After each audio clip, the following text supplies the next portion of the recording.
Hello, I'm Jacob Kruger, and welcome to the Write Your Screenplay podcast.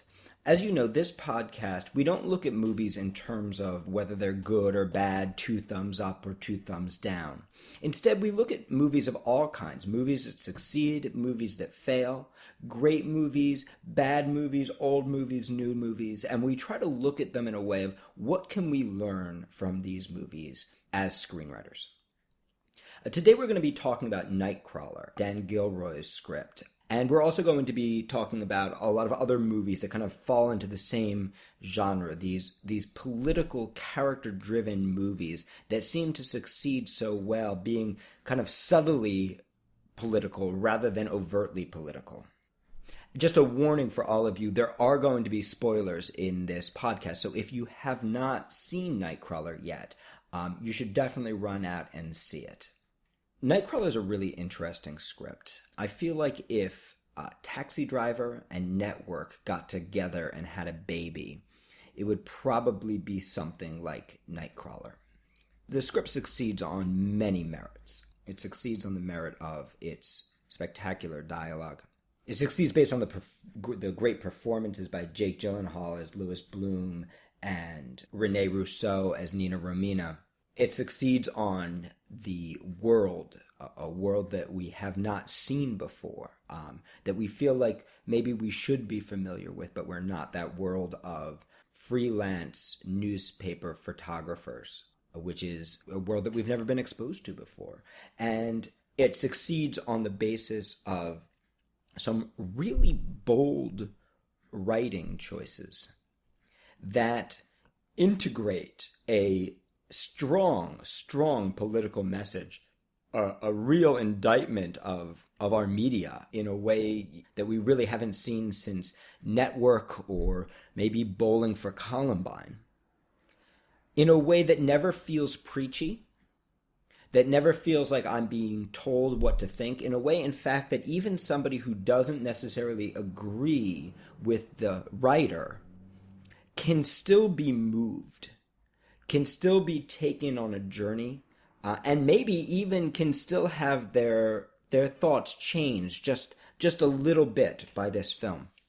And this is one of the most important lessons, I believe, whenever we're working in a political framework. As a writer who also works on socio-political movies, when we have a strong socio-political point that we want to make as writers, sometimes the urge is to get up on our soapbox and start preaching, to tell people what they should think, to expose the hypocrisy or the thing that we're angry about, and to sway the audience's view of the world.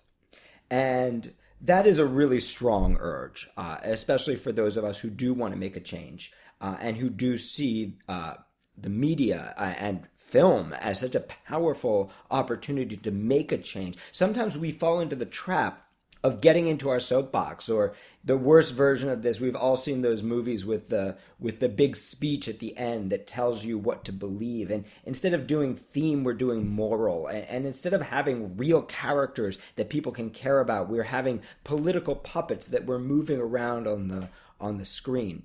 And there's a big tradition of movies that have transcended their political basis while still delivering a really powerful political punch.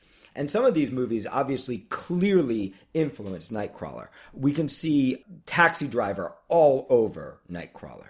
And if you think of Taxi Driver, one of the things that many people miss about Taxi Driver is Travis Bickle.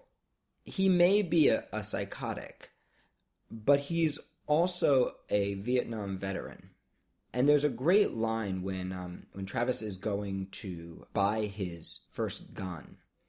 The guy selling him the gun says, "There are a lot of great guns coming out of Vietnam right now." And Travis Bickle is one of those guns coming out of Vietnam. And in this kind of very subtle way, Travis Bickle's character in Taxi Driver ends up becoming more than just a psycho guy driving around in a taxi wanting to kill people.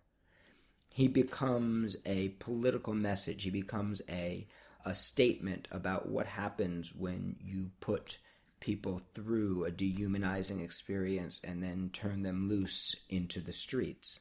In this way, when people talk about Taxi Driver, they don't talk about it as a political movie, but we're moving people in a political way. We're moving the way people view the universe, the way people view themselves. And the way we move people is not through political languaging. If you look at the Ebola scare, Ebola's been around for a while, and thousands of people have been dying in Africa for a long time. But it wasn't until those stories got personal that we understood the story of the nurse or the doctor, that we could follow that one person, that people started to become aware of this issue and afraid of this danger. And this is the power of character, is when we see characters that we believe and that we love, as opposed to general characters or thought of masses of people or political thoughts, we get emotionally involved. And we get influenced not just on the conscious level, but I believe on the subconscious level as well. Network is another really obvious precursor of Nightcrawler. And if you remember Network, and if you haven't seen Network, you should run out and watch that movie. It's a Paddy Chayefsky script. And if you remember Network starts out with the main character saying, "I'm mad as hell, and I'm not going to take it anymore." And he's also a newscaster, and he has a nervous breakdown on the air where he says this, and everybody in America is moved by this character. And we have to kind of believe that this main character, his belief is very, very similar to the belief of Paddy Chayefsky, who's a radical leftist writer. And we have to believe that the indictment of the media that this character says during his nervous breakdown is the heartfelt feeling of Paddy Chayefsky. But what makes Network work is not the ideology of Paddy Chayefsky or the ideology of the main character. What makes Network work, you may remember this moment. You're following this character and you're connecting with him. And there's a part of you that's saying, no matter what your political leanings, you know what, I'm mad as hell too. And I'm not going to take it anymore either. And then Paddy Chayefsky marches his main character into the office of the Network CEO. The Network CEO begins this incredible monologue. The monologue starts, "You have meddled with the forces of nature."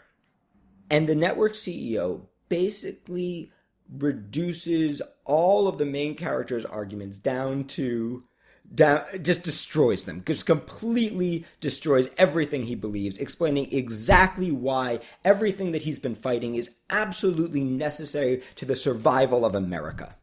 And at the end of that monologue, the main character says, I've seen the face of God, and actually becomes a mouthpiece for that Network CEO. Now here's what's so great about that. Paddy Chayefsky doesn't believe what that Network CEO is saying. But there are people who do. And by testing his thesis against the strongest argument against it, and by putting his thesis into the mouth of a character who is certifiably insane, he tests his own theory rather than getting on his moral high horse and telling you what to think. He shows you the different faces of the argument, and he lets you decide what you're going to think. There's one other element of Network that we're going to come back to, which is, if you remember Faye Dunaway's character in Network. Faye Dunaway in Network is a symbol of television. You may remember there's a wonderful monologue where she describes her sex life in terms of television.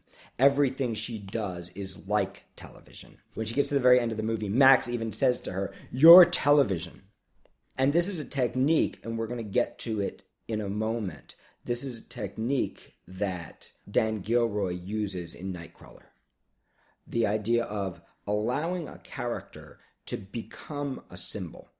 It's like a little secret that you keep for yourself. You're like, Faye Dunaway's character is television. Or in this case, Jake Gyllenhaal's character, Louis Bloom, is business in the media. And that becomes a little secret that ends up governing every choice that Jake Gyllenhaal's character makes, Just like in Network, it's a choice that governs every decision Faye Dunaway's character makes. It's subtle.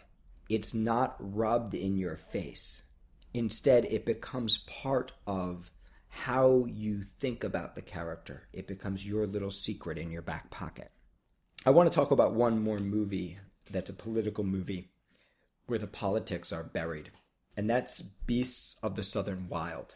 Beasts of the Southern Wild is a gorgeous little script about a girl, and again, there are going to be some spoilers here. She's growing up in a place called the Fishbowl, and the Fishbowl is going away because of global warming. But what's really interesting about this movie is that global warming, the words global warming, are only mentioned one time. There's a teacher giving a lesson on global warming for about 15 seconds in the movie, and that's it. That's the only mention of global warming. Instead, the concept of global warming is built into the movie. Because what we're really looking at is not a thesis about global warming. What we're really looking at is the story of a little girl who lives in a place that is going away forever. And that place might not have been good, but that place was also beautiful. And what comes after might be better or might be worse, but it's going to be different and it cannot be stopped. And you can see that that's just a metaphor for where we are right now with global warming, that we are looking at the irreversible end of something that may have been beautiful or may have not been beautiful, but was the only world that we knew. And in Beasts of the Southern Wild, the emotionality of that story, our ability to care about that story, doesn't come from the ideas of global warming. It comes from these characters who relate to the concepts of global warming. The little girl whose father is beautiful and cruel, who is loving and abusive, who is a complex dichotomy, just like our world. And her father is dying, and the place she lived is dying. And these things cannot be stopped. And the little girl becomes a metaphor for us. And the death of a world and the death of a father becomes a metaphor for global warming, for the end of our currently existing world. And what's beautiful about these movies, and the reason that they succeed, is because they succeed on that level. Rather than being movies that preach about global warming, that try to scare you about global warming, that try to make you take action about global warming, that put characters on a soapbox about global warming. These are writers who trust their beliefs so much that they can allow them to inform the lives of true, complicated characters. These are not movies about perfectly good people who have the right ideas. In Network, the person with the most right ideas is not only completely insane, selfish, mad, driven more by his fear of losing himself, and ultimately swayed by the arguments of the other side. In Beasts of the Southern Wild, the main character is a little girl who doesn't really even know what global warming is, who doesn't even fully understand what's going on with her father. And you can see that this is a metaphor too. And in Taxi Driver, Travis Bickle is not a character driving around saying, we should never have sent people to Vietnam, see what happens. He just is Vietnam. He just is that Vietnam vet. There's a great line from Tropic Thunder. I bet you guys didn't expect me to quote Tropic Thunder today, but there's a great line from Tropic Thunder where Ben Stiller says, "You never go full retard." Although that obviously is a line meant in jest, and it's a ridiculous, fun line. You never go full politics either. You never let the perfect character get on the perfect soapbox and say the perfect thing. Because when you do it, what happens is you stop writing a movie. You stop writing a movie, a story of a character who changes. You stop writing a real, complicated character. What you do is you do what Shakespeare did. You put wisdom in the mouth of fools. You put wisdom in the mouth of people who are broken and flawed. Or even better, you just hold off on the wisdom altogether. And instead, allow your characters to embody your ideas. And this is the incredibly bold choice that Dan Gilroy makes in Nightcrawler, and makes with tremendous, tremendous success. You may have noticed that everything Jake Gyllenhaal's character Louis Bloom says sounds like it could have been taken directly out of a self-help book for business executives that could have been taken directly out of a class at Wharton Business School, could have been taken directly out of any weekend-long seminar in business communication. He speaks only in business terminology.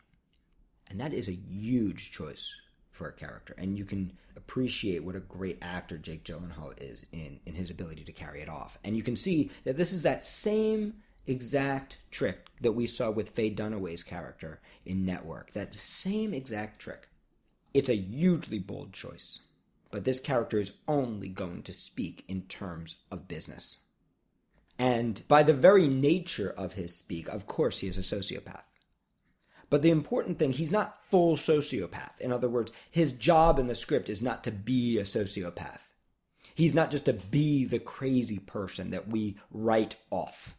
His sociopathic thinking is not full retard. It's not full sociopath. His sociopathic thinking is based on the idea that his only worldview, his only way of looking at the world, comes from business.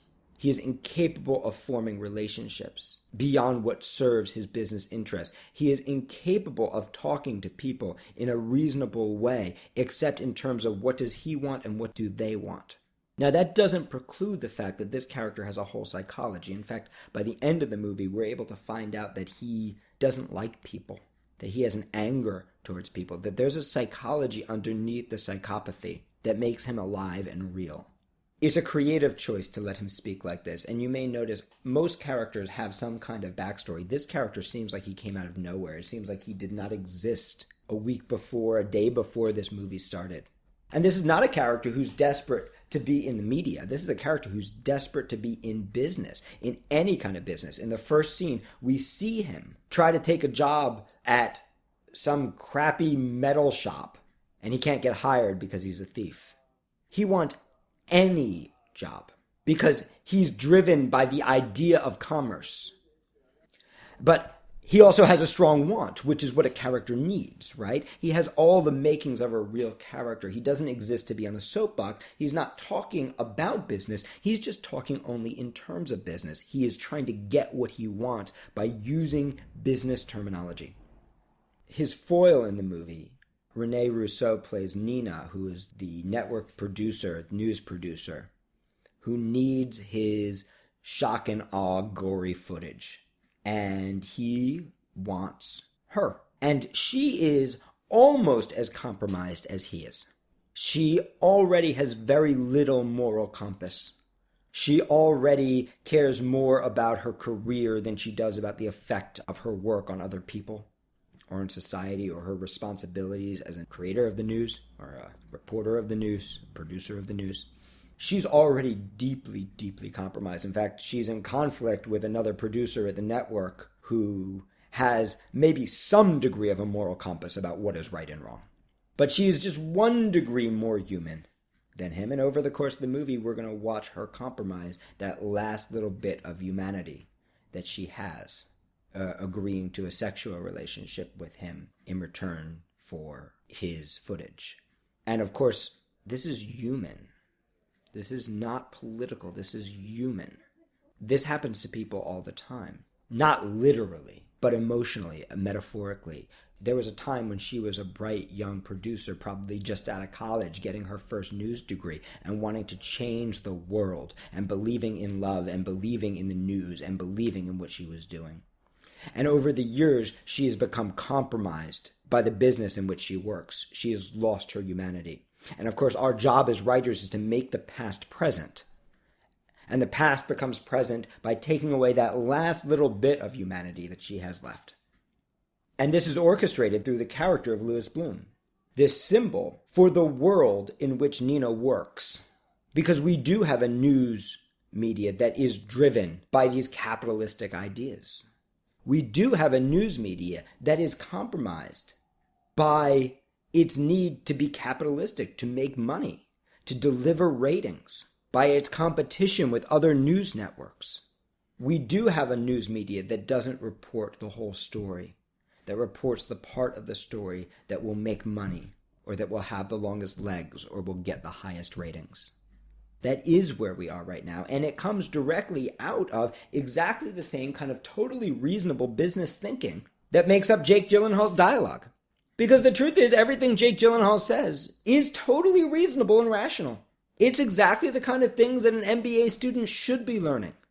How to communicate, how to negotiate, how to use your leverage, how to build business relationships. He's an incredibly effective businessman without any of the beautiful mitigating things that most people who believe these ideas have.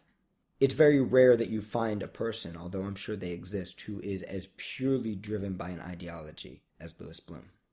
But Louis Bloom as a character, he is more than just a character. He represents the media. And his journey is the journey of the media. Because he moves, driven by market forces. He moves over the course of the movie in his journey from just wanting to break in, to just taking pictures, to using the news as a source of vengeance, and ultimately towards creating the news. And in this way, his journey is exactly the journey that we've seen our media go through. How the increased competition and falling ratings and desire to survive, and the exact marketing, MBA-style self-help ideas that have been so helpful have caused. We watch our character go on the journey of news.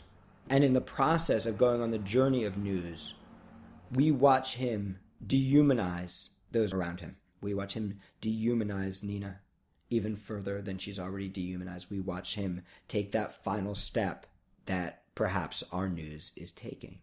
So this is the idea that I want you to hold with you, is that the structure of your character's journey is like a little secret you keep in your back pocket. There is no character saying to Jake Gyllenhaal's character, hey, you are a walking embodiment of our MBA-driven philosophy, of our business-driven philosophy. No one needs to say that to him.